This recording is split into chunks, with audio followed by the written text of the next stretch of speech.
ही मक्याच्या कणसाची भजी बघा, किती भारी दिसतायत. खायला तर अतिशय टेस्टी लागतात, क्रिस्पी कुरकुरीत. हे एक स्ट्रीट फूड म्हणून ओळखलं जातं. मुंबईमध्ये, लोणावळ्यामध्ये पावसाळ्याच्या दिवसामध्ये हे भरपूर प्रमाणात गाड्यांवर दिसतात. ही भजी खूपच सुरेख लागतात. तीच भजी, तेच कॉर्न पकोडे आपण घरात कसे बनवायचे ते आज मी तुम्हाला दाखवणार आहे. नमस्कार, मी प्रेरणा तुमचे सर्वांचं माझ्या या यूट्यूब चॅनलमध्ये अगदी मनापासून स्वागत करत आहे. आता आपण मक्याची भजी बनवायला सुरुवात करूया. तर त्याच्यासाठी आपल्याला इथे 2 मके घ्यावे लागतील. मके घेताना कसे घ्यायचे, मका एकतर कोवळा असला पाहिजे आणि छान ताजा असला पाहिजे. अशा मक्याची भजी खूप सुंदर लागतात चवीला, त्यामुळे मका घेताना कोवळा आणि ताजा घ्यायचा. ही भजी मी 3 ते 4 माणसांसाठी बनवत आहे. त्याच्यासाठी मी इथे 2 मक्याची कणसं घेतली आहेत. छोटी होती, जर मोठं असेल तर एक बस होतं. तर त्याचे मी दाणे काढून घेतलेत आणि हे दाणे 1 वाटी भरून झालेत. आता हे 1 वाटी भरून मी दाणे घेतले आणि थोडंसं पाणी, मीठ आणि हळद घालून 5 मिनटं फक्त बॉईल करून घेतलेत आणि त्याच्यानंतर गाळून घेतले. आता ते थंड झालेत, तर मी आता इथे मिक्सरमध्ये घालून घेते. तर त्याच्यातले थोडेसे मी अख्खे दाणे बाजूला काढून ठेवलेत. ते नंतर मी दाखवते कधी घालायचे ते. तर आता मी ह्याला थोडीशी भरड करून घेते मिक्सरमध्ये. आता मी मिक्सरमध्ये जाडसर वाटून घेतलं, एवढंच आपल्याला पाहिजे. तर आता आपण पुढे काय काय घालायचं ते बघून घेऊयात. पावसाळा आहे म्हणजे घरात एकदाच तरी स्वीटकॉर्न पकोडे झालेच पाहिजेत. तर अशा पद्धतीने तुम्ही एकदा करा आणि नक्की फॅमिलीसोबत एन्जॉय करा. तर आता आपण इथे एक भांडं घेतलं आहे, त्याच्यामध्ये मी हे सगळं क्रश केलेला मका काढून घेते. तुम्ही जर माझ्या चॅनलवर नवीन असाल तर चॅनलला नक्की लाईक, शेअर, सबस्क्राईब करा. तसंच बेल आयकॉन प्रेस करायला विसरू नका, कारण माझ्या नवीन रेसिपीज येतील त्याचं पहिलं नोटिफिकेशन तुम्हाला भेटेल. आता याच्यामध्ये जे आपण 2 चमचे मक्याचे दाणे काढून ठेवले होते ते घालून घेऊयात. हे दाणे असे अख्खे घातल्यामुळे आपल्या भजीला खूप चांगला स्वाद येतो आणि दाताखाली अख्खे दाणे आल्यामुळे आपली भजी अजूनच यमी लागतात. आता मूठभर कोथिंबीर चांगली स्वच्छ धुवून मी बारीक अगदी कापून घेतली, ती याच्यामध्ये घातली. त्याच्यानंतर 2 ते 3 हिरव्या मिरच्या बारीक कापून घेतलेल्या त्या घातल्या. तिथे 2 चमचे धना पावडर आहे, अर्धा चमचा जिरा पावडर आहे, अर्धा चमचा लाल तिखट मिरची पावडर आहे. धना जिरा पावडर नॉर्मल आहे, भाजलेलं नाही आहे. त्याच्यानंतर अर्धा चमचा हळद घातली आणि अर्धा चमचा आलं लसूण पेस्ट. हे जे प्रमाण आहे ना, हे परफेक्ट जर प्रमाण झालं तर भजी आपली अतिशय सुरेख होतात. एखाद दुसरी गोष्ट जरी जास्त झाली ना तरी चवीमध्ये फरक पडतो. तर मी इथे आता 2 छोटे कांदे बारीक अगदी कापून घेतलेत.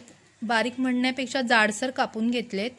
थोडंसं मीठ घातलं आहे चवीपुरतं, कारण मके शिजवताना आपण थोडं घातलं होतं, त्याच्यामुळे मी थोडंच घातलं आहे. आणि जे आता हे चण्याचं मी पीठ घेतलं आहे ना, ते पाऊण वाटी पीठ घ्यायचं आहे.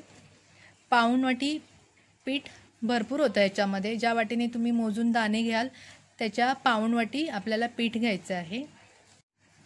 आता ह्याच्यामध्ये कांद्याचं आणि जे दाण्यांचं आपण क्रश केला त्याच्यामध्ये जेवढं पाणी आहे त्याच पाण्यामध्ये हे बेसनाचं पीठ आपल्याला कालवून घ्यायचं आहे. वरून पाणी घालायची गरज नाही, पाणी घातलं तर ते जास्त होईल.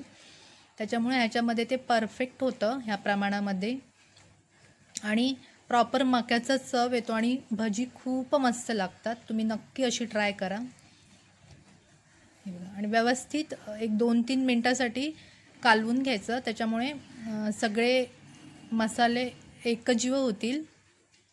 आणि कधी असं हाताने कालवलेलं मस्त होतं, चमच्याने होत नाही. काही जे पदार्थ असतात ते हातानेच मिक्स करावे लागतात. बघा, मस्त आपलं पीठ मिळून आलं आहे भज्यांचं. इतपत आपल्याला व्यवस्थित गोळा झाला पाहिजे, जास्त पण पाणी नको.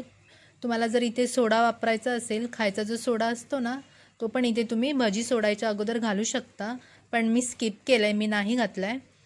तर अगोदरच मी इथे तेल गरम करायला ठेवलं होतं. तेल छान गरम झालं आहे, तर आता मी याच्यामध्ये भजी सोडून घेते एक एक करून. बघा सहजपणे कशी भजी हातातून सुटत आहेत. बारीक बारीक भजी घालून घ्यायची, त्याच्यामुळे आतपर्यंत व्यवस्थित भाजली जातात भजी. तुम्हाला जर मोठी पाहिजे असेल तर मोठी पण तुम्ही सोडू शकता, पण छोटी छोटी भजी खायला छान लागतात आणि मस्त क्रिस्पी अगदी तळून येतात.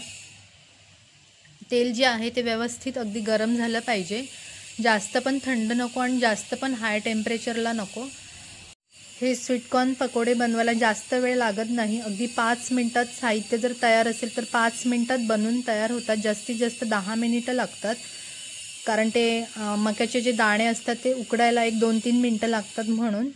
नाहीतर ही भजी पटकन रेडी होतात आणि ही भजी गरम गरम खूपच मस्त लागतात. सकाळच्या नाश्त्यासाठी किंवा संध्याकाळच्या नाश्त्यासाठी किंवा कोणी पाहुणे मंडळी जर घरी येत असेल तर गरमागरम हे स्वीटकॉर्न पकोडे करून द्यायला खूपच भारी आहेत. खूप मस्त लागतात. हे सगळे अगदी आवडीने खातील. आता झाऱ्याच्या साहाय्याने वर खाली करून दोन्ही साईडने आपल्याला मस्त तळून घ्यायचे आहेत. तर आपली पहिली बॅच तळून झाली आहे. तर आता एका ताटामध्ये मी असं काढून घेते. गॅस आपला मीडियमच आहे. या पकोड्यांवर तुम्ही चाट मसाला पण घालू शकता, ग्रीन चटणी, टोमॅटो सॉस आणि चहासोबत पण खाऊ शकता. स्टार्टर म्हणून खाऊ शकतात किंवा असंही खाऊ शकतात. तुम्ही कसंही खा, ही भजी अगदी भारीच लागतात. तर आपलं आता जी दुसरी बॅच आहे ती बॅच मी घालून घेते भज्यांची. एवढ्याशा साहित्यामध्ये 3 ते 4 माणसं ही भजी खाऊ शकतात. भरपूर सारी भजी बनतात. हे कॉर्न पकोडे लहान मुलं पण अगदी आवडीने खातात.